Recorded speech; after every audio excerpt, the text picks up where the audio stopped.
Meus irmãos, nós vamos falar hoje com o tema de ninguém vos engane.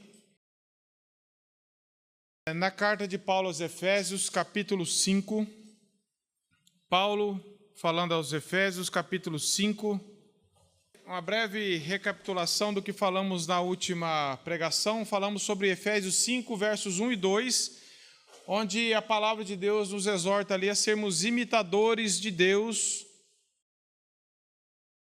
como filhos amados. Falamos que só podemos imitar a Deus, ter uma vida que agrade a Deus, porque já somos filhos de Deus. Essa mensagem é para cristãos. É por causa de nós sermos feitos filhos de Deus que hoje nós temos o dever e a responsabilidade de ter uma vida, andar como Cristo andou, de imitá-lo. E falamos isso, imitá-lo com uma vida de santidade, de obediência. Falamos que nós devemos andar em amor. O exemplo é sempre Cristo, como Cristo vos amou e entregou a si mesmo por nós. Falamos do sacrifício de Cristo, como foi voluntário a vida dele, a entrega dele por nós. E isso foi uma oferta, foi uma dádiva e foi agradável a Deus, porque Deus se agradou da vida do seu Filho e todos aqueles que creem na vida de Cristo são regenerados. E hoje nós devemos também imitar a Cristo, doando o nosso serviço a Deus, uns aos outros. Isso é agradável a Deus. E hoje nós vamos falar dos versos 3 a 14, se Deus assim permitir. Esse trecho é um trecho que fala bastante, de forma bem severa, ao comportamento de todos os cristãos.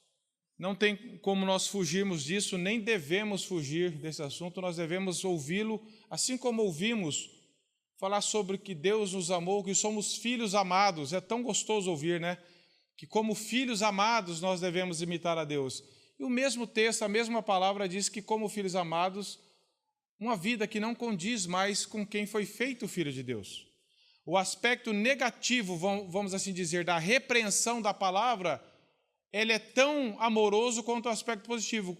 Da mesma forma que Deus fala que nós somos filhos amados, com o mesmo amor, ele fala assim, como filhos amados, vocês não devem mais viver assim. E tem muitas pessoas que não gostam dessa parte negativa, né, de repreensão. Não, Deus é amor, nós somos filhos amados e vamos viver de qualquer jeito. Deus se agrada, porque nós somos filhos e não interessa como nós vivamos.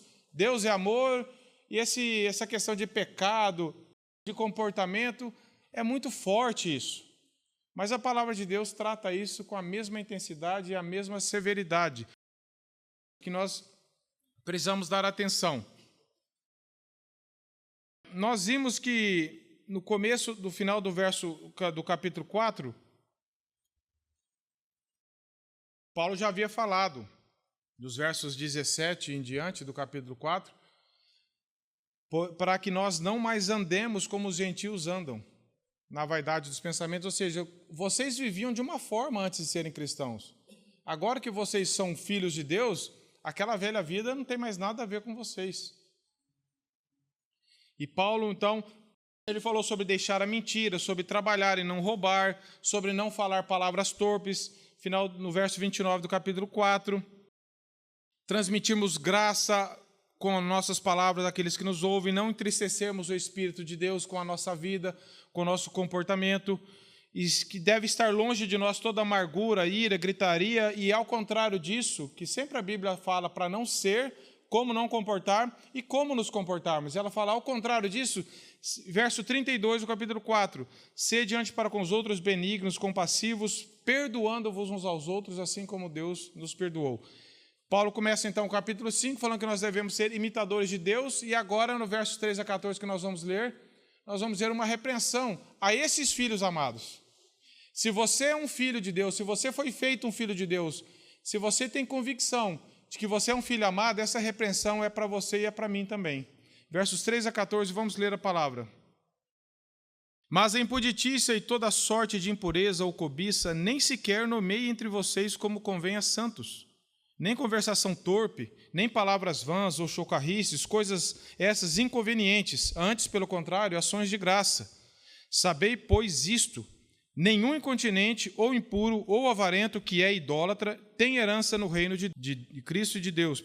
Ninguém vos engane com palavras vãs, porque por essas coisas vem a ira de Deus sobre os filhos da desobediência. Portanto, não sejais participantes com eles, pois outrora erais trevas, porém agora sois luz no Senhor. Andai como filhos da luz. Porque o fruto da luz consiste em toda bondade, justiça e verdade, provando sempre o que é agradável ao Senhor. E não sejais cúmplices nas obras infrutíferas das trevas, antes, porém, reprovai-as. Porque o que eles fazem oculto, o só referir é vergonha. Mas todas as coisas, quando reprovadas pela luz, se tornam manifestas, porque tudo que se manifesta é luz.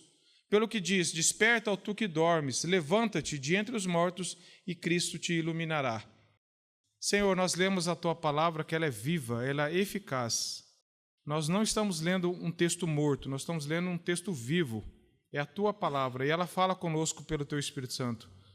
Que o Senhor nos dê corações obedientes, que o Senhor nos dê mentes atentas, que nós possamos aplicar essas verdades à nossa própria vida, Senhor. Em nome de Jesus, amém. Meus irmãos, imitar a Cristo implica em rejeitar a velha vida. Não tem como nós acumularmos imitação de Cristo e continuarmos vivendo do mesmo jeito. É isso que Paulo está falando. Imitar a Cristo não é algo exterior. Agora eu vou na igreja, agora eu falo assim, agora eu penso assim. Só coisas externas.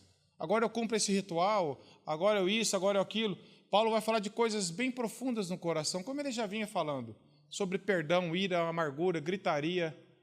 Sobre perdão, tudo coisas internas, aonde o evangelho alcança. O moralismo, nós já falamos, ele é a carcaça, ele pinta um túmulo, mas por dentro não tem vida, como Jesus mesmo falou, de sepulcro caiado. O que Paulo está falando é para cristãos. O que Paulo está falando aqui, o que o texto inspirado por Deus está dizendo é que aqueles que foram regenerados vão evidenciar uma mudança de dentro para fora. Na luta contra o pecado, na busca pela santidade, nas companhias, nas amizades, nos interesses, a nossa vida é transformada por completo. É isso que Paulo vai falar aqui. Primeiro começa a tratar aqui, cobiça, impureza, avareza, coisas que talvez o exterior nosso está escondendo, mas que Deus vê lá no coração, se nós estamos vivendo nessa prática. Se você é um filho amado de Deus, você vai receber esse texto como uma exortação para você. Você vai analisar, e eu também, falar, Senhor, será que isso aqui eu ainda estou incorrendo nesses erros? Não pense nessa repreensão para outras pessoas. Nós temos esse costume. É tão fácil confessar o pecado dos outros. Mas a Bíblia diz para nós nos examinarmos. Senhor, sonda o meu coração. E esse texto é muito forte, meus irmãos, mas ele é tão necessário para todos nós, para nós avaliarmos diante da palavra a nossa vida, a nossa comunhão com Deus. Paulo começa falando aqui no verso 3, mas, novamente como um contraste, porque Paulo estava falando, vocês devem imitar a Deus. Vocês devem viver em amor, andar em amor. Vocês devem, porque Cristo se entregou a vocês como oferta agradável, vocês devem imitar no sacrifício na vida cristã. Vocês devem imitar a Cristo. A Bíblia diz, aquele que diz estar nele deve andar como ele andou. Aí Paulo está falando, mas, para isso acontecer, tem coisas que vocês devem lutar, mortificar e rejeitar continuamente. Mas, ele diz, a impuditícia e toda sorte de impureza, verso 3, ou cobiça, nem sequer nomeie entre vós. Meus irmãos, nós não podemos escolher partes da palavra de Deus. Nós não podemos recortar textos da palavra de Deus que mais nos interessam e passar a vida inteira só meditando naquele texto. Sou um filho amado, sou um filho amado. Se você é um filho amado, esse texto também é para você e para mim. Nós não podemos escolher partes. Nós temos que meditar nessas verdades, que nos confrontam, é fruto do amor de Deus. O Pai corrige e disciplina quem Ele ama. Se nós somos filhos amados, esse texto nos disciplina. A palavra de Deus vai nos educar, como Tito fala, para que renegadas em piedade vivamos vidas sensatas e justas nesse mundo. Essa é a intenção dessa exortação para nós. Essa passagem talvez muitas pessoas tentam evitar, porque expõe o nosso coração, mexe na poeira que está talvez sedimentada. O que Paulo está falando aqui é o que ele fala em Tito 2, 11 e 14, eu vou ler. Porquanto a graça de Deus se manifestou salvadora a todos os homens, educando-nos para que, renegadas a impiedade e as paixões mundanas, vivamos no presente século, sensata, justa e piedosamente, aguardando a bendita esperança e a manifestação da glória de nosso grande Deus e Salvador Jesus Cristo, o qual a si mesmo se deu por nós para nos remir de toda iniquidade e purificar para si um povo exclusivamente seu, zeloso de boas obras. Essa é a primeira finalidade que nós devemos entender essa repreensão. A graça que nos salvou é a mesma graça que nos transforma. Ninguém pode dizer, eu fui salvo e continuo vivendo na mesma prática, tendo o mesmo interesse, se entregando intencionalmente para uma vida de pecado. Paulo diz aqui em Tito, Deus se manifestou para nos salvar, não apenas da condenação eterna, mas do mundanismo hoje, do pecado, da impureza. A salvação que Cristo nos dá não é um ingresso só para entrar no céu. Eu vivo do jeito que eu quero aqui, quando chegar no dia final, está aqui meu ingresso, eu sou salvo. A salvação já implica numa vida de santidade desde agora, de uma luta contra o pecado. Paulo diz em Hebreus, o autor de Hebreus diz, 12:14, persegui a santidade sem a qual buscai a santificação e a paz com todos, sem a qual ninguém verá o Senhor. Aqueles que não estão crescendo em santidade, aqueles que não estão andando como Deus andou, a pergunta que deve fazer é, eu fui salvo do quê? Só porque agora eu não ia na igreja, agora eu venho? Eu tenho que lutar, mortificar os feitos do corpo, como Paulo fala em Romanos, pelo poder do Espírito. A segunda razão é que nós precisamos lembrar, lendo essa passagem, que o cristianismo e a nossa profissão de fé e a nossa conduta, ela abrange cada detalhe da nossa vida. Se eu digo que eu sou um cristão, que eu sou um filho de Deus, isso tem que invadir cada detalhe da minha vida, como Paulo vem falando. Impureza, cobiça, desejos, fala, perdão. Paulo está jogando o evangelho diante da nossa vida e fala assim, nada deve escapar do processo de santificação se vocês foram filhos de Deus.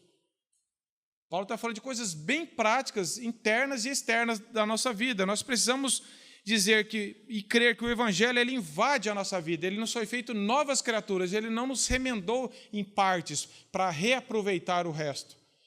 O texto de 2 Coríntios 5 fala que nós somos feitos novas criaturas.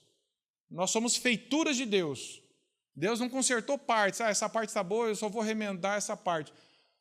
Nós fomos feitos novas criaturas. Um novo coração que inclui uma nova disposição mental, um novo desejo. Então, nós precisamos entender que esse texto também fala de um evangelho que abrange toda a nossa vida e todas as esferas. Uma terceira razão é que a vida cristã é um combate diário contra todo tipo de tentação e pecado. Paulo não está falando assim para esses irmãos, não se preocupe mais com o pecado, o pecado já não tem mais nenhum efeito sobre vocês. Porque quando nós somos salvos, nós somos libertos da culpa do pecado. Nós não seremos mais culpados. Paulo fala isso em Romanos 8. Não há mais condenação para aqueles que estão em Cristo Jesus. Então, se nós realmente, de fato, fomos perdoados, todos os nossos pecados foram pagos por Deus. Mas nós ainda estamos debaixo de um poder do pecado. Nós ainda não fomos libertos totalmente do pecado. Isso é só na glorificação. Então, nós estamos no processo de santificação, é justamente essa luta contra o pecado. Quem não foi regenerado não está nem aí para essas coisas. Vamos aproveitar, vamos viver assim mesmo. Mas o cristão, ele luta. Não apenas por manter uma aparência, isso é falsidade, mas por ter um coração reto diante do Senhor. Então, Paulo está falando com isso aqui que nós temos o inimigo. O nosso coração ainda é pecaminoso. Nós ainda lutamos contra um coração pecaminoso, embora regenerado. O pecado ainda não foi extirpado da nossa vida. Mas nós não somos mais escravos, não temos mais justificativa para falar, não tem jeito, eu peco mesmo porque não tem jeito. Se você diz isso, você não tem o Espírito Santo, porque o Espírito Santo nos dá vitória sobre o pecado. E quando nós caímos, e se pecarmos, que nem 1 João 2 fala, escreva essas coisas para que vocês não pequem. Mas se pecarem, nós temos um advogado junto ao Pai. Ou seja, raramente podemos pecar, infelizmente, não que nós queremos, mas nós ainda estamos lutando contra isso. E Paulo está falando que essa é a luta diária. Esses pecados é uma luta diária. Quem daqui não luta contra, às vezes, cobiça, avareza, contra lutas de imoralidade, de falta de perdão, de um linguajar torpe? Nós ainda lutamos e não queremos praticar isso, mas quando vê, Paulo mesmo fala em Romanos 7, o mal que eu não quero, quando eu vi, eu já fiz. Que nós estamos nesse processo de santificação que o Espírito Santo está nos guiando. Mas fala de uma luta. E a maior prova de que nós estamos espiritualmente mortos é que nós estamos lutando contra o pecado. J.C. Ryle tem um livro que fala Vivo ou Morto, um livreto.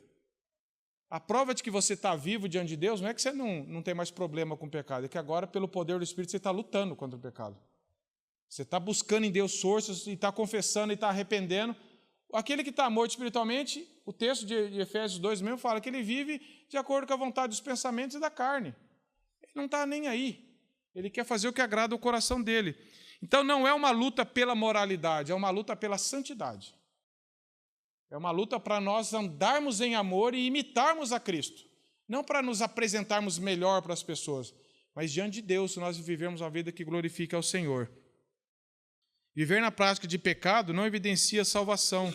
Posso falar que sou filho amado, mas se a minha vida demonstra obras das trevas apenas, eu não sou filho amado ainda. Santidade, então, Paulo está falando para cristãos aqui. A igreja, meus irmãos, não é uma agência de comportamento moral. A agência pode ser comparada à igreja, pode ser comparada a um hospital para pecadores. Para aquelas pessoas que Deus falou assim, você está morto, você está enfermo. Mesmo regenerado, você ainda está... O pecado ainda domina, o pecado ainda tem atuação na sua vida. Então a igreja não é um aglomerado de pessoas que não têm mais problemas. É um aglomerado de pessoas que foram resgatadas da perdição eterna e que agora, pela graça de Deus, sabe, eu luto contra o pecado e eu preciso de Cristo e preciso da vida da igreja. Então, não devemos olhar para nós como estando isentos dessas lutas. Nós temos lutas. E aqui eu preciso trazer de um pensamento, Martin Lloyd-Jones, que ele diz assim, um homem pode não ser culpado de qualquer dessas delinquências e, contudo, o Novo Testamento diz que, no que se refere à sua relação com Deus, ele é tão mau como o homem que vive na sarjeta. E como não me canso de afirmar, é bem provável que, do ponto de vista do Evangelho, os homens mais perigosos hoje são os bons, os morais, os bons pagãos. Eles acham que não precisam do Evangelho, que são autossuficientes, não dão lugar a nenhuma forma de intemperança, são paradigmas de todas as virtudes. Sim, porém o Novo Testamento diz que eles estão condenados como bêbado, o que bate na mulher e o adúltero.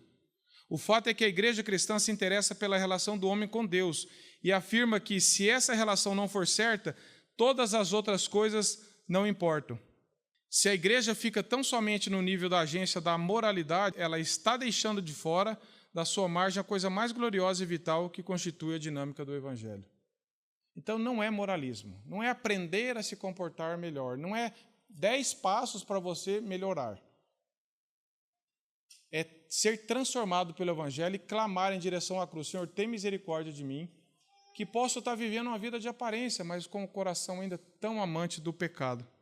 E Lloyd-Jones, ele diz que o diabo fica perfeitamente satisfeita quando a igreja apenas prega moralidade, porque as pessoas ficam enganadas. Eu estou bom, o pastor falou que eu estou bom, o irmão falou que eu estou bom, porque eu melhorei nisso, mas e o coração? Será que eu estou imitando a Deus? Será que eu estou amando a Deus mais do que antes? Será que eu creio realmente no Senhor? E Paulo vai começar a falar agora o que não convém a santos. Ele começa... Mas a impuditícia e toda sorte de impurezas ou cobiça nem sequer nomeia entre vós, como convém a santos. Impuditícia e toda sorte de impureza seria, essas palavras abrangem todo tipo de pecado sexual, todas as relações sexuais ou pensamentos imorais fora do contexto do casamento que Deus ordenou. Os filhos de Deus não têm nada mais a ver com imoralidade, com impureza. Eu falei, nós ainda lutamos contra isso. Mas isso é uma roupa suja naquele que foi santificado. Que é a mesma coisa que você colocar uma roupa podre e querer sair fora. O que Paulo está falando, mas é impuditícia e toda sorte de impureza ou cobiça. Paulo está falando assim, não é que vocês não devem nem viver mais, é que vocês não devem mais nem falar sobre isso.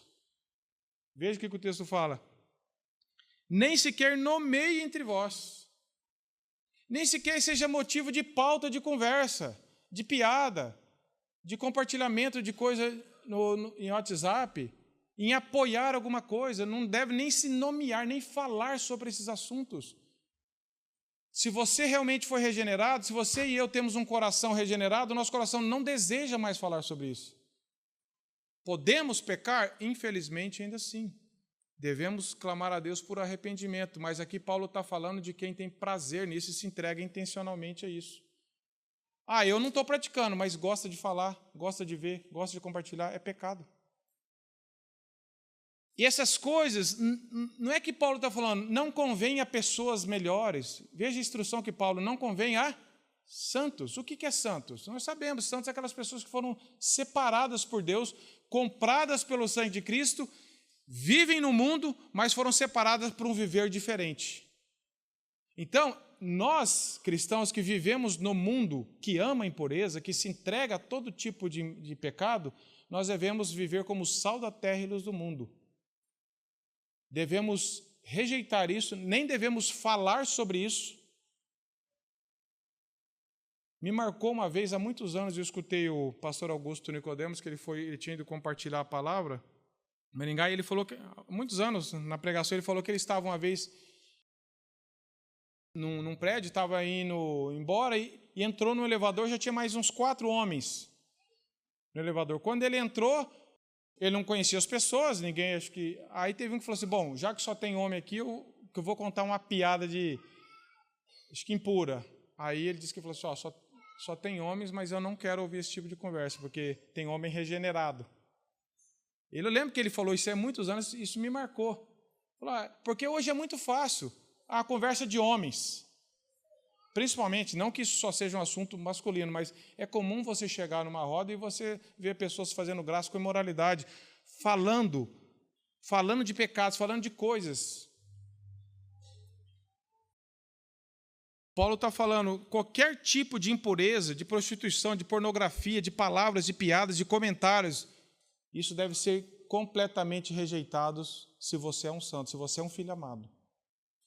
Não é só quando você está com irmãos da igreja, isso é religião. Eu não falo quando eu estou com o irmão da igreja, mas lá no meu trabalho que não tem, eu aproveito. É uma vida diferente. Aonde você está, se você não pode reprovar na hora, você vai sair. Você fala assim, dá licença, eu vou sair, eu não quero participar, não quero estar numa roda onde as pessoas ficam falando de moralidades, de pecados, de coisas que eu sei que Deus rejeita e que não convém a santos, a pessoas que foram salvas. Deus proíbe a prática, o pensamento e a fala sobre isso. Porque o Evangelho ele atinge o nosso pensamento, a nossa fala e o nosso coração. Não adianta eu só falar assim, eu não falo, mas eu gosto de curtir, eu gosto de ouvir. Você pode estar pecando pelo pecado de receptação. Eu não falo, mas eu gosto de receber pornografia, eu gosto de receber imoralidade, eu gosto de ouvir. Meu irmão, um coração que ama a Deus não pode ter prazer nessas coisas, deve lutar contra isso. Isso é muito sério para mim e para você.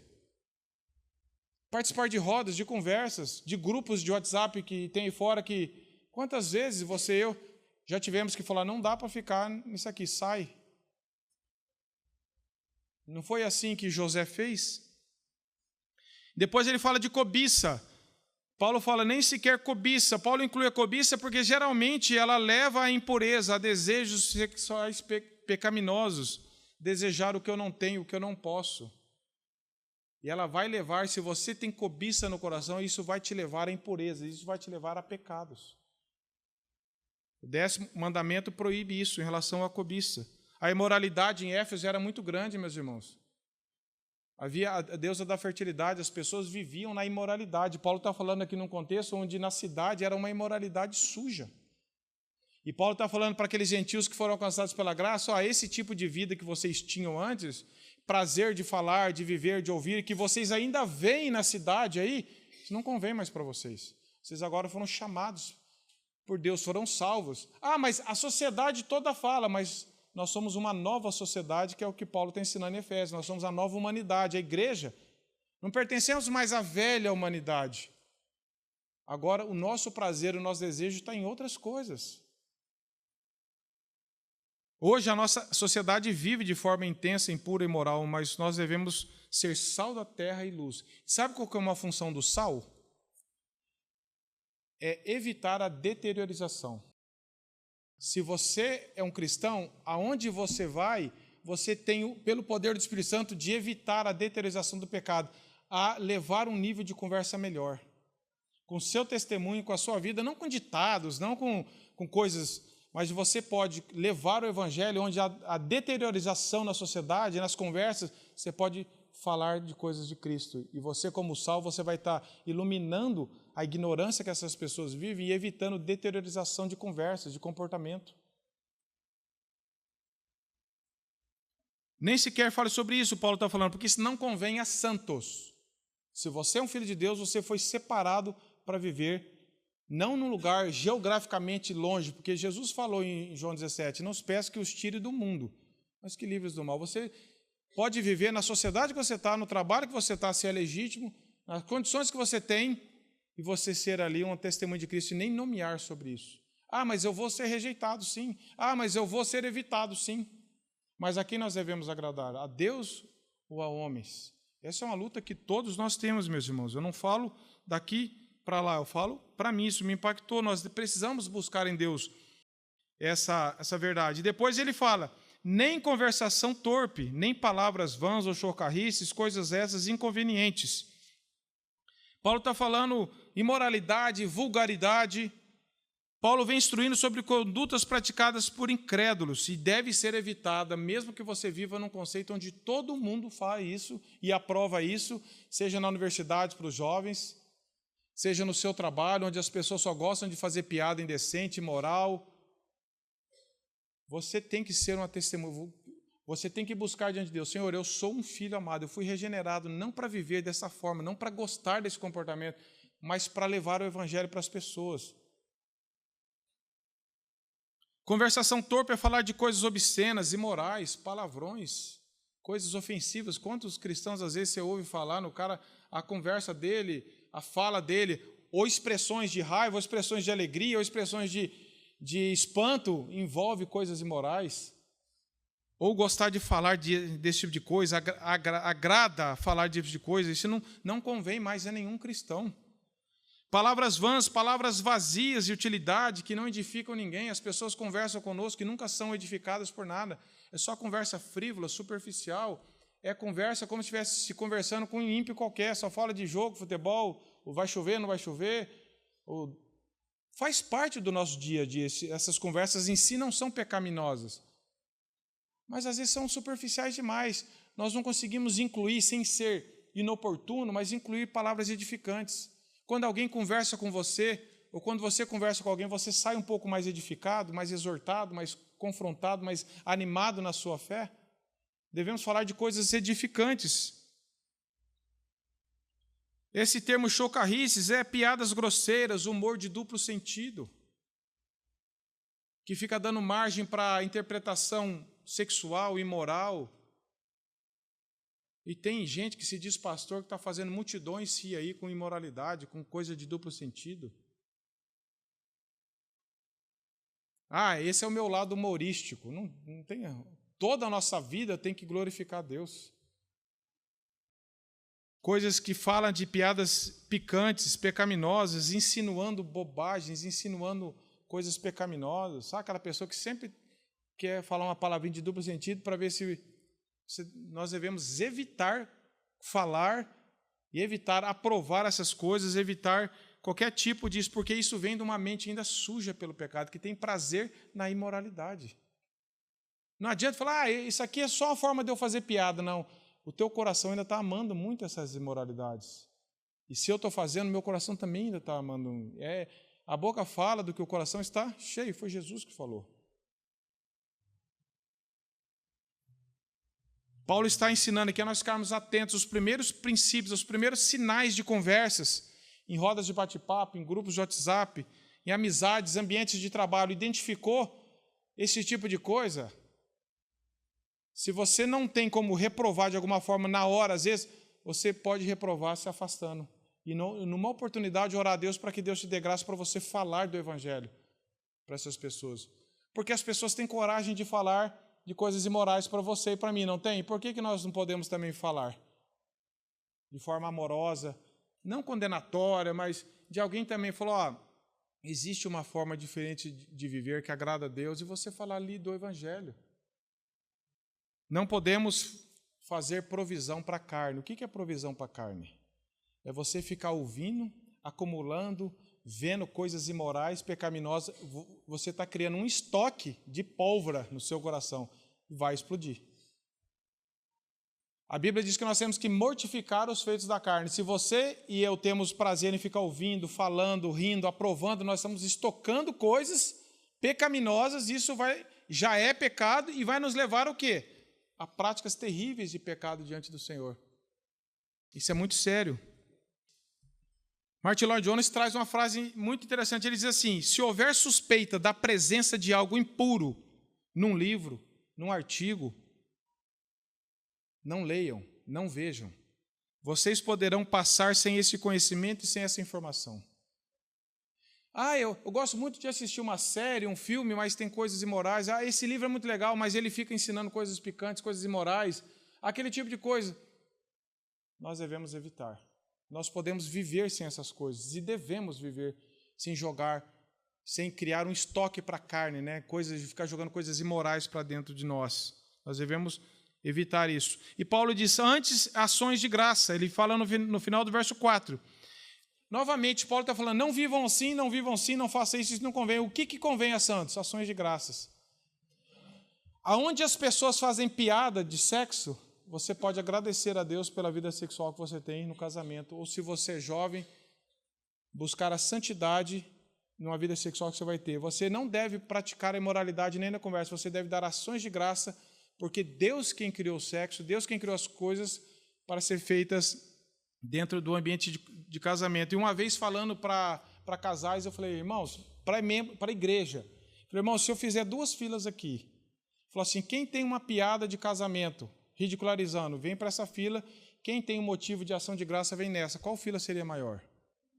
Todo mundo tem uma piadinha de casamento, todo mundo tem uma coisinha que ridiculariza, que mina alguma coisa ali, numa coisa que Deus criou para nós, ou em aspectos sexuais, da sexualidade do casamento, da sexualidade das pessoas. Todo mundo tem uma piadinha. E ações de graça. E agradecer a Deus, porque Deus criou tudo que Deus criou é bom. E você dar graças a Deus, porque você está conseguindo ter uma vida que glorifica a Deus em todas as áreas. Combater essas coisas é com ações de graça, mas não é essa expressão vazia que todo mundo coloca uma mãozinha, gratidão, gratidão, não sabe nem o que está falando. É ações de graça por causa do que Deus fez na cruz. As pessoas ficam gratidão, gratidão. Você fala, por que gratidão? Porque é bonito falar gratidão. Parece que atrai coisas boas. Mas ações de graça é você estar dando graças pelo que Deus fez na cruz por você e por mim, por Ele nos ter dado um novo coração. Então é sempre graças por causa do que Cristo fez. Não é um valor na palavra em si, um mantra que você fica repetindo. É ações de graça, é você reconhecer que essas coisas boas foram criadas por Deus e que quando feitas no temor de Deus, realmente nós podemos dar graças a Deus pela nossa salvação, pela santidade, pela pureza que nós podemos ter em Cristo. Ações de graça não é algo mecânico, vazio, formal, é ter realmente um coração grato a Deus. Não só falar, mas ter um coração. Falar de coisas edificantes. Dar graças a Deus porque nós somos libertos disso e que outras pessoas também podem ser libertas disso pelo poder do Espírito Santo. Porque muitas pessoas, eu já escutei isso, provavelmente você também já foi insultado nesse aspecto, de falar assim, mas o crente não gosta de sexualidade, o crente não gosta de mulher, porque você não pode ficar falando de outras mulheres. Você já deve ter ouvido isso como casado.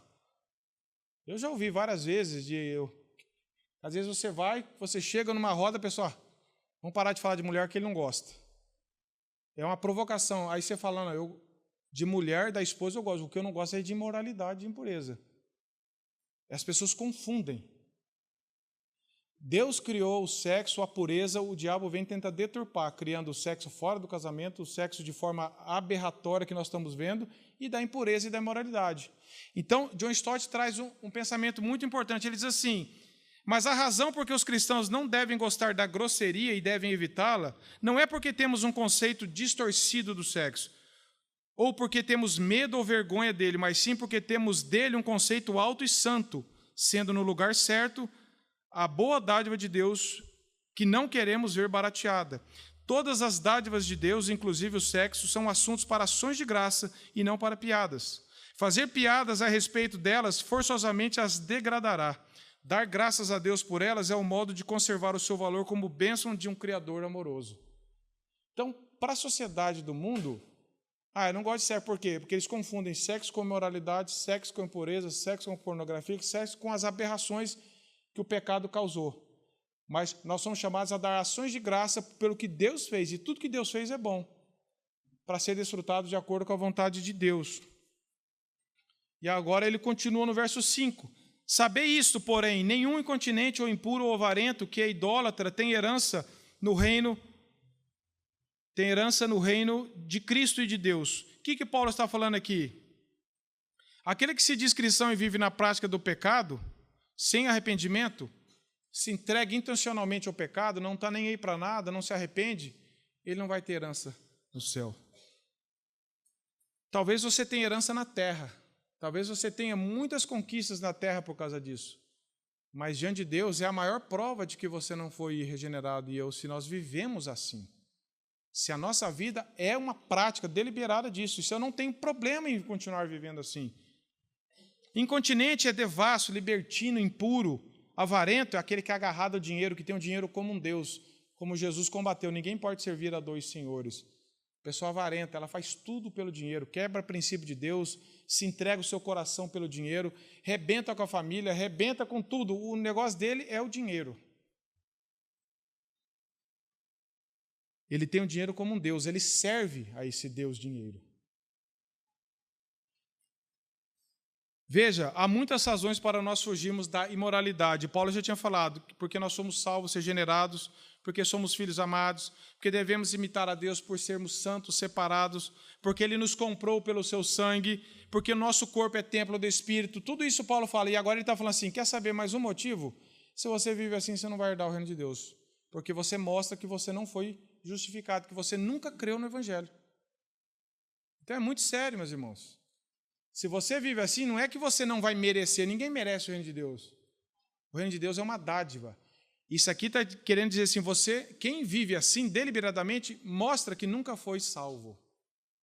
Então não adianta falar, eu sou filho amado, mas vive na prática do pecado, não tem a herança do reino de Deus. E agora Paulo avança, falando essas coisas, que não vai ter o reino de Deus. E agora nós podemos cair num legalismo. Qual seria? Então se alguém cometer um desses pecados, está fora. Pecou, está fora do reino de Deus. Não é isso. Porque 1 João mesmo fala, escreva essas coisas para que vocês não pequem, mas se pecarem, ou seja, é como um lembrete assim, já foi usado, meu pai gostava de usar muito essa expressão também, você viaja daqui para Curitiba de carro, pode acontecer que o pneu do seu carro fure, acontece, mas se furar a cada 50 metros, alguma coisa está errada. Pode acontecer que você peque na caminhada cristã, infelizmente nós pecamos, mesmo não querendo. Mas se a nossa vida é um hábito, é pecar, opa, está querendo dizer que o coração ama o pecado, não foi regenerado, é isso que está querendo dizer. E olha só o perigo que nós devemos prestar atenção para não sermos legalistas, acharmos que quem errou uma vez está fora. Olha o que John Stott diz, devemos ser cautelosos, no entanto, com a nossa aplicação dessa declaração pesada. Não deve ser ela entendida no sentido que até mesmo um só pensamento, palavra ou ação imoral seja suficiente para nos desqualificar do céu. De outra forma, quem de nós estaria qualificado para ir ao céu? Não, para aqueles que caem em tais pecados por motivo de fraqueza, mas depois se arrependem com vergonha e com humildade, para esses há perdão. A pessoa impura ou imoral que está sendo considerada aqui é alguém que se entregou sem vergonha e sem arrependimento a este modo de vida. O avarento no sentido já definido, ou seja, ávido pelo sexo, por tudo, que ele é um idólatra.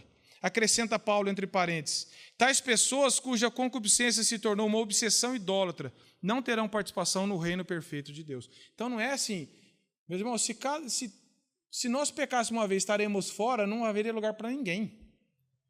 É pelo sangue de Cristo que nos foi dada a herança dos céus.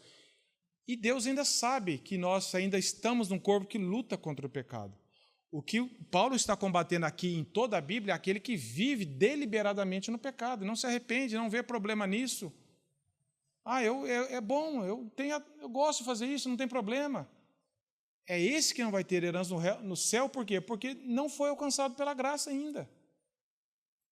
Ele ama o prazer do pecado, ele ama o pecado, ele ama a impureza, ele ama falar disso, ele ama ver isso, ele não está nem aí para as coisas de Deus. Você vai falar de arrependimento e fala, não, isso é muito pesado, eu vou na igreja, já está bom. Não pode ser tão exigente assim, mas olha o que a Bíblia diz para nós.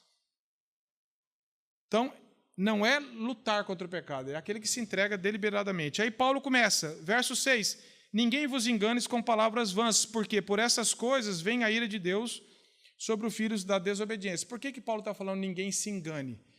Porque desde o primeiro século existiam aqueles gnósticos, aqueles falsos profetas que falavam que o que importa é o espírito. A matéria é má, o nosso corpo é mau e não tem problema os pecados que você comete com o seu corpo. Nós já, ao estudarmos a primeira carta de João, falamos sobre isso. As pessoas ensinavam, os falsos mestres inseridos nas igrejas, eles falavam assim, o importante é seu espírito com Deus, o seu corpo não tem problema, porque esse corpo é mau mesmo. Eles negavam até que Jesus tivesse encarnado em matéria nossa, porque esse corpo é mau. Então, o que você faz, a forma como você vive, não tem problema para Deus, porque isso aqui é ruim mesmo. Pode pecar, pode viver do jeito que você quiser, o importante é você falar que você ama Deus. Nós vivemos isso ainda hoje, nesse evangelho que está sendo ensinado na internet, nas igrejas, ou não? Deus é amor, não interessa como você vive, não interessa se você vai continuar vivendo ou não, é um conceito totalmente errado. Porque o mesmo Deus que nos chamou de filhos amados, agora está falando que ele se ira contra o pecado. Mas isso as igrejas não falam. Então, aqui nós vemos, ninguém vos engane, ou seja, não seja enganado por ninguém, achando que você é um cristão, vivendo desse jeito. Que pode viver desse jeito, que no final Deus vai falar assim, tá bom, o importante é que você ia na igreja, o importante é que você falava, o importante... Porque quando nós lemos em 1 Coríntios 6,18, fala que nós somos templo do Espírito Santo e nós devemos fugir da impureza. Que nós devemos glorificar a Deus com o nosso corpo, com a forma com que nós vivemos, com a forma com que nós expressamos a nossa sexualidade, os nossos pensamentos. Deus nos salvou de forma completa e nós devemos glorificar a Deus de forma completa. Então Paulo está falando assim, não sejam enganados, achando que está tudo bem com vocês que vivem na prática do pecado.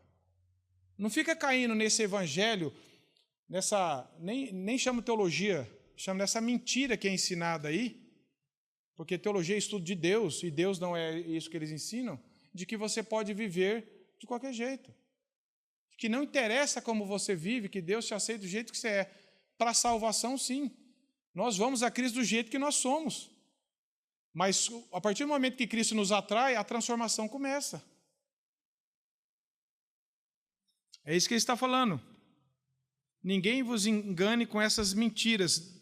Deus não vai fazer vista grossa para quem vive deliberadamente no pecado sem arrependimento. E verso 7 ele diz, portanto, não sejais cúmplices, não sejais participantes com eles, pois outrora erais trevas, pois agora sois luz no Senhor, andai como filhos na luz. Paulo está falando assim, não participem do pecado deles, porque quem participa do pecado participará da disciplina. Não tenha participação na vida dessas pessoas em pecado. Então eu não posso ser amigo de nenhum incrédulo, não é isso. Ele está falando assim, não participem das obras das trevas. Se você está andando com quem vive no pecado deliberadamente e você continua ali, você gosta disso. Você não está usando a amizade para evangelizar. Você está usando porque você gosta de ver aquilo, você gosta de ficar ouvindo aquilo, você gosta de participar daquelas coisas. Não é o conselho de Salmo 1? Bem-aventurado aquele que não anda, não se detém, não se assenta. Nem andar com essas pessoas que ficam blasfemando. Claro que nós temos contato com pessoas no trabalho, nos vizinhos, nós devemos. Como que nós iríamos pregar o evangelho se nós nos afastássemos deles? A questão é participar das obras das trevas. É ser associado com eles. A proibição é ficar dando ouvidos, sem problemas, aprovar, rir, compartilhar conteúdo, demonstrar aprovação, nunca repreender, nunca falar que isso é pecado, continuar fazendo as coisas, e que as pessoas olham e falam, eu não sei se aquele ali é... Como que aquela pessoa fala que é crente se ele vive igualzinho o outro? Ele participa das mesmas coisas. E Paulo está falando, pois outrora erais trevas, porém agora sois luz. Veja só esse conceito, meus irmãos. Paulo está falando, vocês eram trevas, vocês não viviam apenas nas trevas. Vocês não eram pessoas boas que viviam no lugar errado, vocês eram a pessoa errada que vivia no lugar errado. Claro que nós vivíamos nas trevas, o reino das trevas, mas Paulo está falando, vocês eram as trevas. Como ele já falou, vocês eram ignorantes com relação ao pecado. O coração de vocês era treva. O coração de vocês era amante do pecado, era ignorante com relação a Deus. Vocês eram assim, e por isso vocês viviam assim, no reino das trevas. Não é assim, eu era uma pessoa boa e vivia no lugar errado. Não, nós éramos trevas. Não havia um que busca Deus, não há ninguém quem faça o bem. Vocês eram trevas, o coração de vocês eram trevas. O meu era, o seu também era, se você já creu. E agora Paulo está falando, mas agora nós somos filhos da luz, ou seja, agora o Espírito de Deus habita em nós. Eu fui transformado, não sou mais trevas, porque o Espírito Santo habita em mim, e agora a Bíblia diz que Deus é luz e nós devemos andar como filhos da luz, ou seja, a nossa vida é diferente. O meu coração não é assim, eu só mudei de ambiente. Eu vivia nas trevas, agora eu estou indo para a igreja. Não, eu vivia nas trevas porque eu amava as trevas. Agora eu fui tirado do reino das trevas, que Paulo fala isso em Colossenses, e foi transportado para o reino do Filho do seu amor. Eu vivo num outro ambiente porque o meu coração foi transformado. É muito fácil as pessoas falarem, eu era uma pessoa muito boa, só vivia no lugar errado. A Bíblia não diz que nós éramos pessoas boas, a Bíblia diz que nós vivíamos no pecado, estávamos mortos, nós amávamos o pecado, fazia a vontade da carne, dos pensamentos, e éramos, por natureza, filhos da ira. O nosso coração amava aquilo, era trevas. Mas Deus nos regenerou, graças a Deus. Somos participantes dos pecados dos outros, não somente quando vivemos da maneira pecaminosa, mas quando consentimos, meu irmão. Se o coração foi transformado, se você não é mais trevas, se você não vive mais na ignorância do pecado, você não pode ter prazer em coisas que ainda são frutos de um coração que vive na ignorância. Nós devemos testemunhar de Cristo. Se nós vivêssemos na imoralidade, John Stott fala, não é uma prova de que nós não fomos regenerados ainda? Se você ler o capítulo 6 de Romanos, você vai ver isso. Não reine, portanto, em vosso corpo mortal. Não usem mais o corpo de vocês para a prática da imoralidade. Paulo fala isso em Romanos 6. Vocês devem usar os membros de vocês a serviço da justiça, do reino de Deus, porque o Evangelho transformou tudo. E agora Paulo está falando, vocês não devem ter mais uma vida assim. E dos versos 8 a 14, ele está falando ali no verso 10 agora, provando sempre o que é agradável ao Senhor. Meu irmão, a nossa vida, ela tem que ser uma vida que agrade a Deus. O que Paulo está falando aqui é para a pessoa se analisar diante de Deus. A sua vida e a minha tem que ser agradável ao Senhor. Por isso que nós temos que nos examinar à luz da palavra de Deus, provando sempre o que é agradável a Deus, fazendo todas as coisas que for agradável a Deus. Como filhos amados, nosso objetivo é glorificar e agradar a Deus, não agradar as pessoas. Para agradar a Deus, meus irmãos, nós vamos desagradar muitas pessoas. Muitas pessoas. Talvez até parente seu próximo. Não é que você quer desagradar eles intencionalmente, mas é que o Evangelho vai causar isso. Porque você quer agradar a Deus e eu também. E Paulo fala, 11, não sejais cúmplices nas obras infrutíferas das trevas, antes, porém, reprovai-as. Veja o que Paulo está falando aqui. Não seja cúmplice. O que é cúmplice? É comparsa. É parceiros intencionais, sócio nas ideias, nas práticas, aliados em suas atitudes, companheiros próximos, que gostam de estar juntos, de fazer as coisas juntos, de praticar as coisas juntos. E que seja parceiro, que seja cúmplice disso. Você sabe o que está acontecendo, você sabe o que está acontecendo, você sabe que é pecado, mas você não larga. Paulo está falando, não seja cúmplices das obras das trevas. Não fica vendo as obras das trevas e fica indiferente a isso. Antes, reprovai-as. Como que nós podemos reprovar as obras das trevas? Não é condenando as pessoas, não é difamando. É no momento certo, com a graça de Deus, ou usados pelo Espírito Santo, é falar, isso é pecado. Mas para mim esse conceito é de pecado, mas isso é um pecado diante de Deus e traz consequência. E por causa dessa vida de pecado eu vou ter que me afastar. Não dá mais para a gente... E você reprovar as atitudes, tentar ganhar a pessoa com o evangelho, mas falar assim, isso é um pecado diante de Deus. Eu não quero ser cúmplice disso. Eu não aprovo isso. Meu coração foi salvo pelo evangelho. Eu não quero ficar indiferente a isso.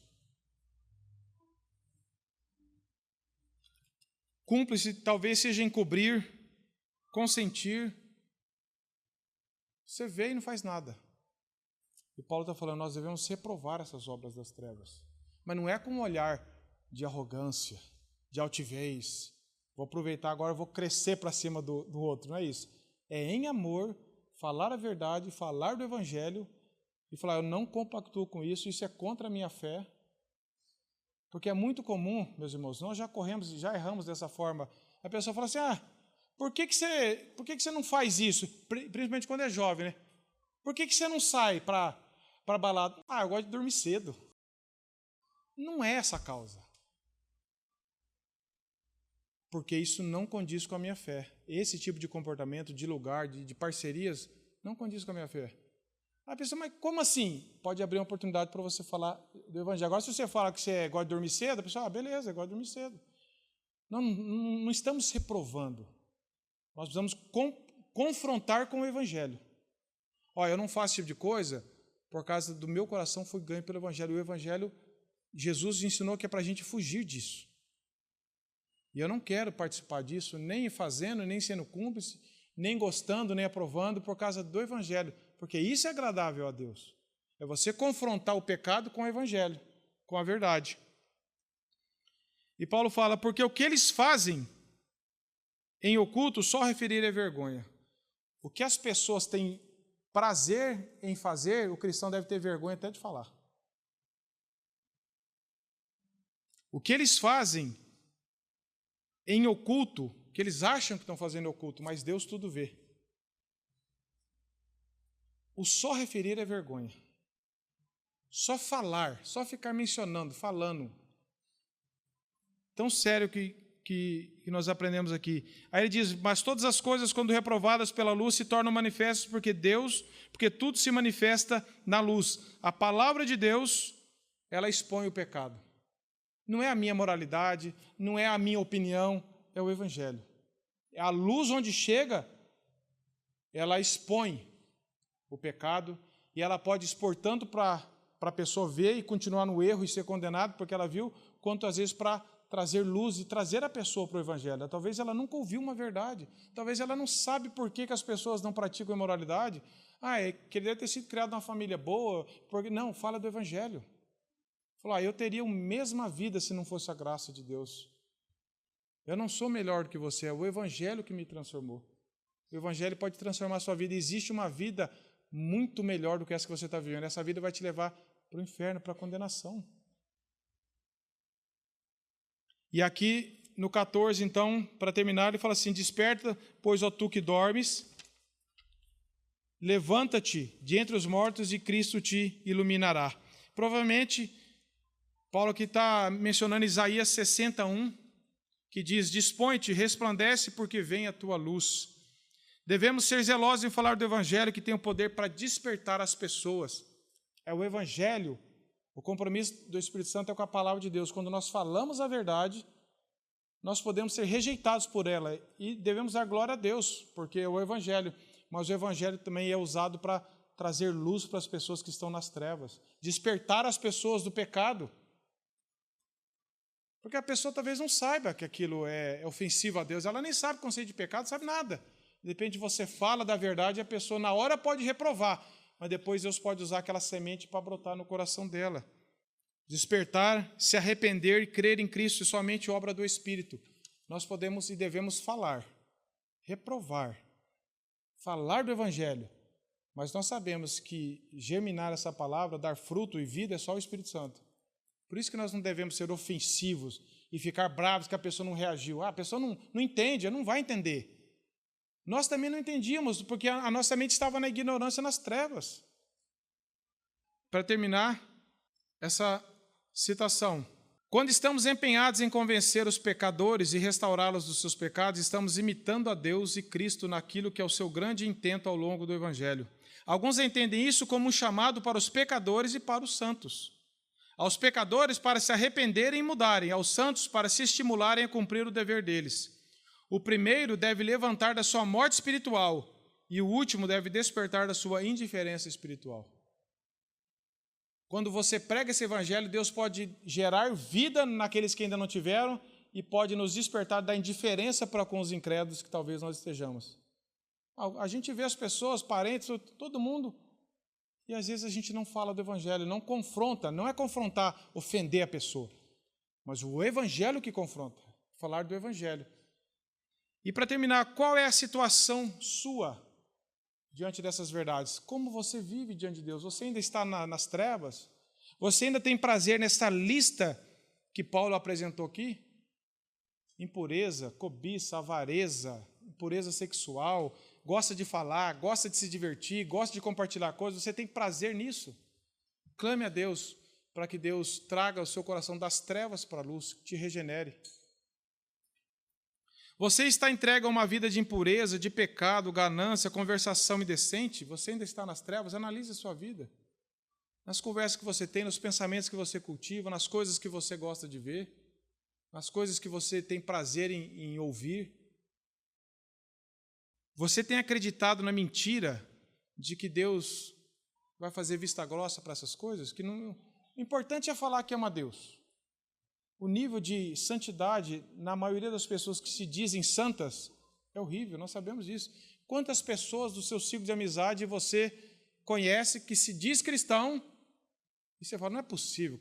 Que conceito que ele tem de ser cristão? Porque a vida dele é totalmente na prática do pecado. Ou, como cristão, você já foi alcançado pela graça, mas ainda tem caído muito nesses pecados. Há perdão em Cristo. Se você buscar o perdão em Cristo, fala, Senhor, tem misericórdia de mim. Não me faça nem participar, nem obras e nem ser cúmplice dessas coisas. Coloca um desejo no meu coração de amar a Tua palavra, de amar a santidade, de imitar o Senhor, de andar em amor, de cultivar pensamentos, sentimentos, palavras, tudo diante do Senhor de forma agradável, Senhor. Que o Senhor nos traga arrependimento, meus irmãos. A todos nós precisamos nos examinar diante da palavra de Deus com essas verdades e clamar por misericórdia a Deus, para saber que se nós somos imitadores e filhos amados, isso aqui não tem mais nada a ver conosco. E se nós ainda pecarmos, recorra sempre ao trono da graça, que Deus pode nos perdoar. Já nos perdoou e podemos desfrutar desse perdão que é em Cristo.